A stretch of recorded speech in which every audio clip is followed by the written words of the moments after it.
नमस्कार दोस्तों। आज हम सी टेट के पेपर 2 का सॉल्यूशन करेंगे जो कि 9 दिसंबर 2018 को हुआ था। तो सबसे पहले हम बाल विकास एवं शिक्षा शास्त्र के 1 से लेकर 30 के प्रश्नों को हल करेंगे। और हाँ, ध्यान दीजिएगा, ये जितना भी आंसर मैं बता रहा हूँ वो सभी जो है सी टेट के ऑफिशियल साइट से है, तो गलती की बिल्कुल भी संभावना नहीं है। और ध्यान से वीडियो को देखिएगा लास्ट तक, बिल्कुल बिल्कुल स्किप मत कीजिएगा। तो शुरू करते हैं। पहला प्रश्न है, समावेशी शिक्षा डैश के सिद्धांत पर आधारित है।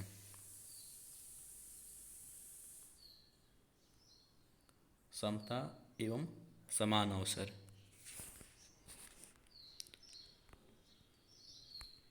दिव्यांगजन अधिकार अधिनियम वर्ष में लागू हुआ। तो ये लागू हुआ था 2016 में।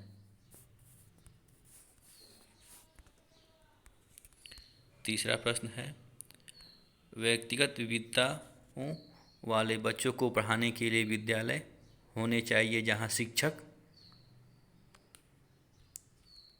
इसका चौथा उत्तर सही है। शिक्षण अधिगम आवश्यकताओं के अनुसार विभिन्न शिक्षण अधिगम प्रविधियों का प्रयोग करने में प्रशिक्षित हो।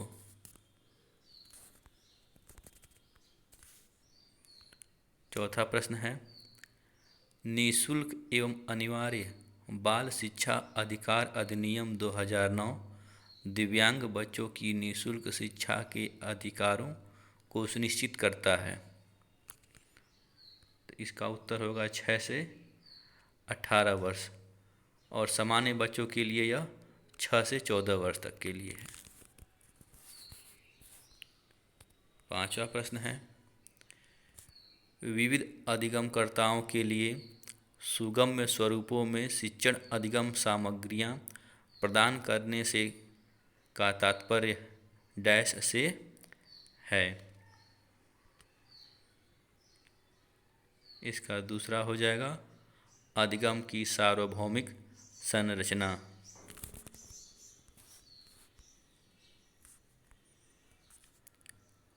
स्वजागरूकता एवं संज्ञानात्मक क्षमता का नियंत्रण, जैसे योजना बनाना, समीक्षा करना और संशोधन करना इत्यादि में अंतर्निहित है। संज्ञान बोधन यानी कि चौथा।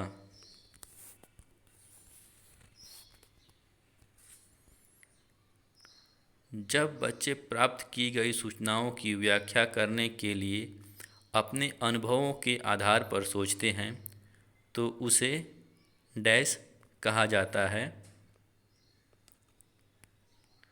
मूर्त सोच।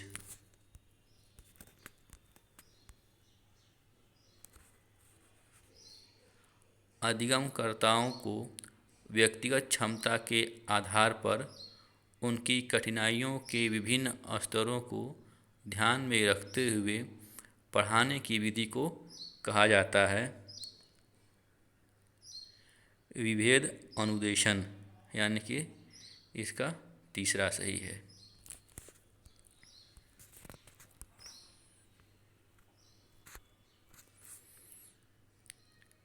प्रतिपालन अधिनियम का एक विशिष्ट चरण है जो अधिगम के डैश चरण का पूर्ववर्ती है। तो इसका है सामान्यीकरण।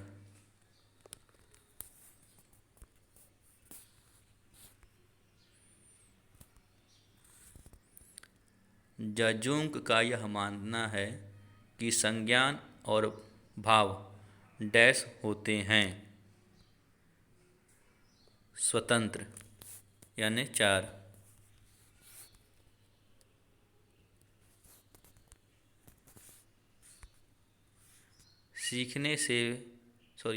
पहले से सीखे हुए कार्यों में सुधार लाने के लिए शिक्षक बच्चों को प्रदर्शन देकर सिखा रहा है। वह शिक्षण की डैश विधि का प्रयोग कर रहा है। प्रतिरूपण।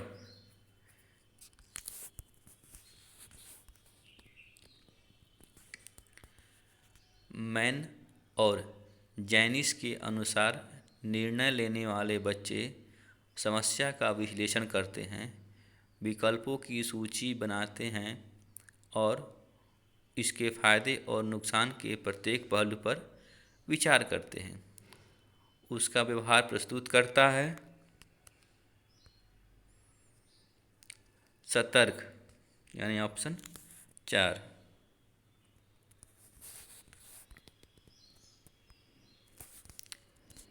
एक समस्या सुधारक बच्चा डैश विचार के आधार पर कथनों की सच्चाई या संभावना का मूल्यांकन करता है।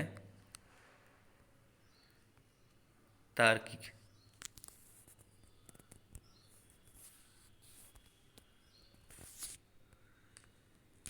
जिस दिए गए कार्य को करते समय बच्चे स्वयं आनंद लेते हुए अनुभव प्राप्त करते हैं, उसे कहते हैं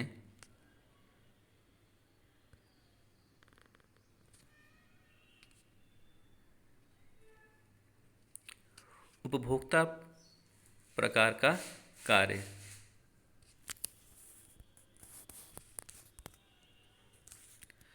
बहुसंवेदी शिक्षण अधिगम की प्रविधि में अधिगम संवर्धन हेतु दृश्य, श्रव्य, स्पर्श और डैश संवेदनाओं का एक साथ प्रयोग किया जाता है।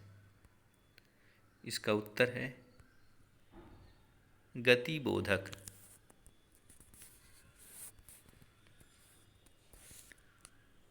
शरीर के केंद्रीय भाग से परिधियों या अग्रांगों की ओर का विकास दर्शाता है।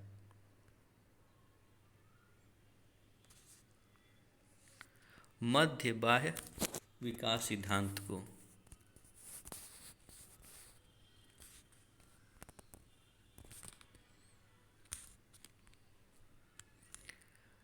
स्कूल बच्चों के समाजीकरण की एक ऐसी संस्था है जहां प्रमुख स्थान स्कूली बच्चों का होता है, यानी कि इसका तीसरा सही है।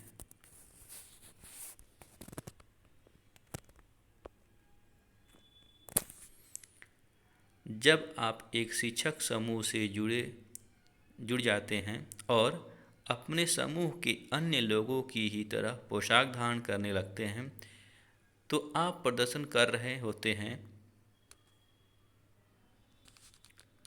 समूह की अनुरूपता का।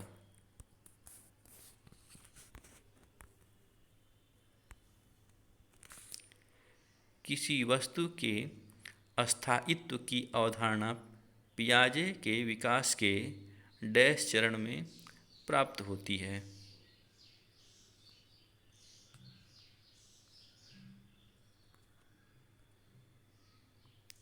संवेगी गामक यानी तीसरा।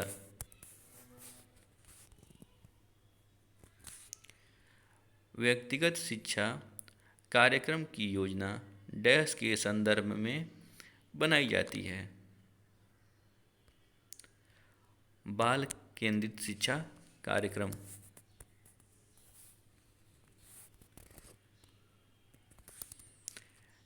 डैश महीनों की आयु के बीच अधिकांश बच्चे शब्दों को मिलाकर छोटे छोटे वाक्यों में बोलना शुरू कर देते हैं।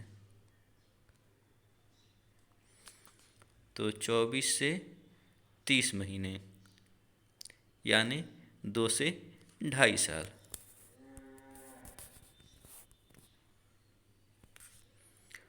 बुद्धि लब्धि या आईक्यू की अवधारणा दी गई थी स्टर्न के द्वारा।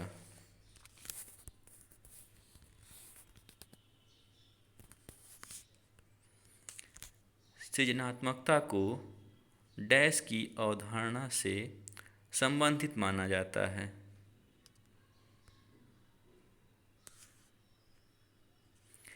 विविध सोच यानी ऑप्शन 2।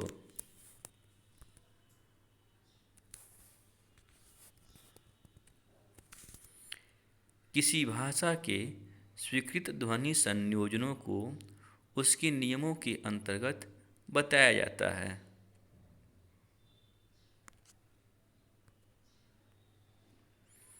ध्वनि संबंधी।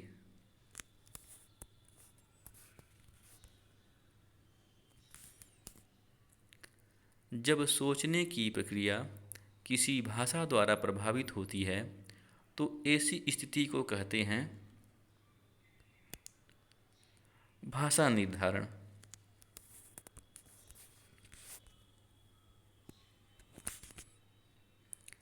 अपने अनुभवों और लक्षणों के आधार पर उपकरणों में खराबी के कारण की गई परिकल्पना का परीक्षण कर रवि उपकरणों की मरम्मत करता है। वह उपयोग करता है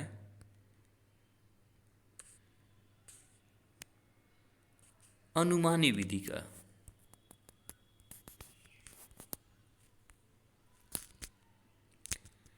दिव्या अक्सर निर्देशित कार्यों को छोटे छोटे हिस्सों में विभाजित कर आसान बना लेती है। वह उपयोग करती है उपलब्ध विश्लेषण विधि का, यानी ऑप्शन 1 सही है।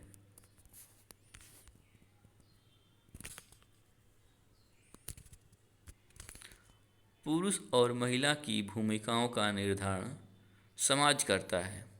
यह कथन बताता है कि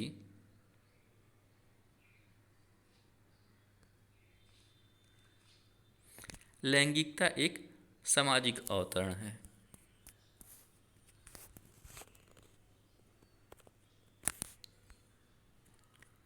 ग्रेडिंग, कोडिंग, अंकन और क्रेडिट संचयन प्रणालियाँ डैश के कुछ उदाहरण हैं। तो ये अधिगमकर्ताओं की उपलब्धि के आकलन की गणन विधि के। और हमारा इस सीरीज का अंतिम प्रश्न है, अधिगमकर्ताओं की उपलब्धि का आकलन शिक्षकों की सहायता से करता है।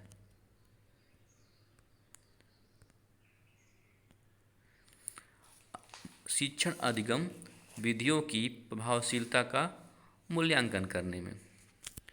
तो आशा करते हैं कि ये वीडियो काफ़ी आपको पसंद आया होगा, और वीडियो अगर अच्छा लगे तो इसे लाइक कीजिए और दूसरों के साथ शेयर कीजिए, और साथ ही साथ इस चैनल को सब्सक्राइब भी कीजिए ताकि रेगुलर अपडेट आपको वीडियो की मिलती रहे। धन्यवाद।